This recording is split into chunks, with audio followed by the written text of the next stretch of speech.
Oh hey, guess what I get to do? Yeah, I get to go through the glitch room again. Woo! Anyway, welcome back to another episode of Let's Play Castlevania Dawn of Sorrow. Now, this room may look familiar, and it's because I forgot an important item here, and thank you, Sandman503, for pointing it out in the last episode, or two ago, I think, actually. Anyway, this chair here, if you take a seat and relax a little, suddenly a crown rises out of the ground. So if we go grab that, take a look at it, apparently it's a consumable crown. 5,000 points. Kind of reminiscent of the old original Castlevania secret items, which always kind of rose out of the ground. Anyway, let's see if I can crash this. Oh, it did. Good. For a second there, I thought it did. Well, hopefully that's literally the last time I have to go back into that big room. But you never know. Of course, I'll probably have to go there a third time.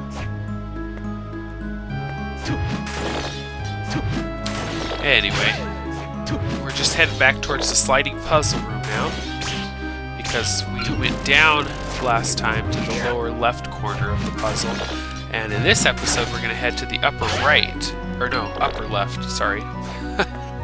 I'm all sorts of mixed up too.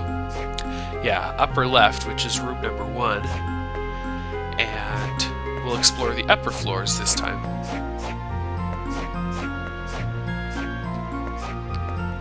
There we go. This is where we went down. So now we're going to head up. And in room 1 we get asbestos. No, not asbestos. Asbestos. Hard knuckle guards worn by ancient boxers. And it basically cuts our attack in half, as you can see there. So they're not very good. At least in my opinion, but they are very quick. I'll use them for a short while here just to show them off, although using it on these dolls is basically suicide. Because they cause curse if you hit them, or if you touch them rather. So I'm going to stick to killing them from a distance if I can. Not the best enemies to practice weapons on. I could try it on this guy. See, they're pretty weak. And they take a lot of hits to kill stuff, so I'm going to switch back to the greatsword for now. And we'll continue up here. Now up to the left is a giant piano. Now notice we have a red C, and then what looks to be an H, not a B. Kind of weird. So I'm thinking there's some sort of puzzle here, but nobody has seemed to be able to solve it so far. But it plays like a bee. Anyway, play a little tune for you.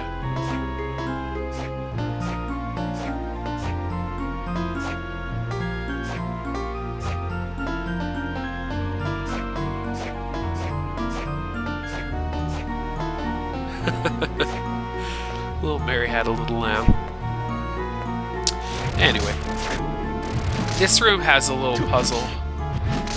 Basically, you want to try to build a staircase of bone pillars to reach the upper left corner.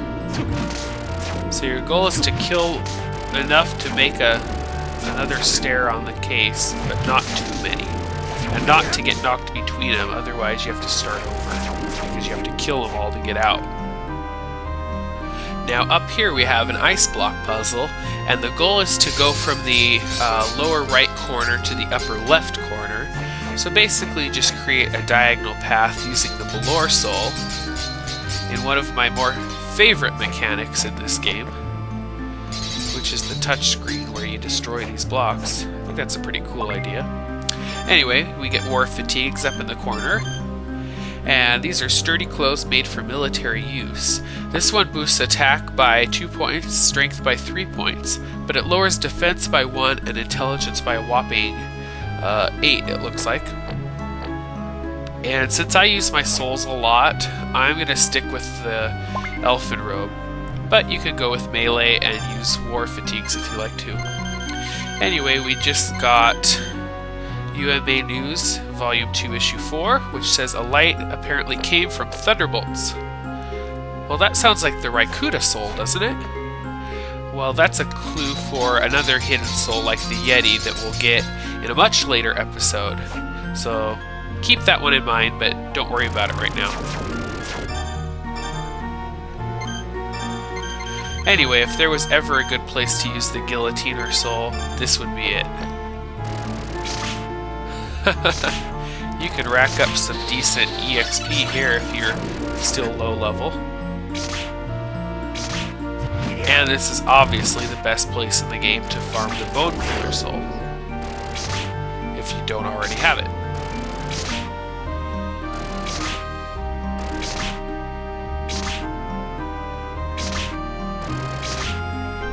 There we go, and that's the last of them. Back into the piano room.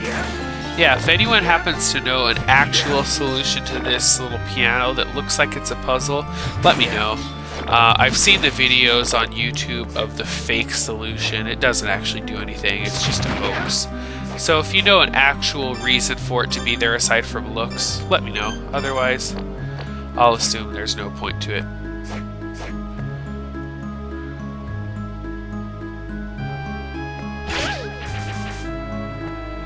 And here's our next new enemy, which is the Buer, and it's got a common soul, so I will get that off screen and I'll be back as soon as I have that in my possession. Wow, this took a lot longer than I thought for being a common soul, but I do have it now. The Buer soul allows you to wear a cloak of tumbling fire. We'll test that out. Notice I'm level 51. I had to kill about probably 50 or 60 of these before it finally dropped a soul, which is kind of weird. Goes to show my luck's bad today. Anyway, moving on. Down here we've got some killer dolls and a potion up there that we'll have to reach from the other side. And now we can reach this upper portion, and that leads us to a high potion. And the high potion restores 200 HP. A nice little gift to have. And notice the constellations in the background in these rooms. I think it's kind of a neat idea. You've got Sagittarius and Scorpio, and I'm sure there's others, although it's hard to see them right there. Anyway, we're going to head right first. And in this little hallway here, you'll find that there is a doll wall right here. And this is actually the same doll wall that we reached after killing the killer clown. So now we know what's on the other side of that. And speaking of killer clowns, there's this ugly mug.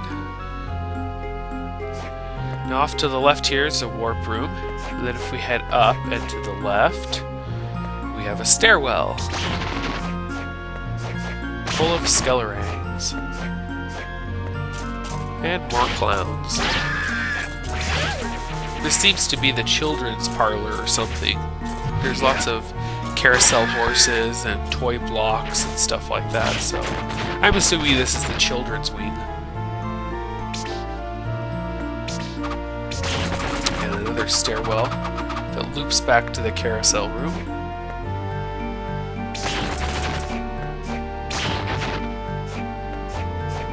Just covering map percentage, basically.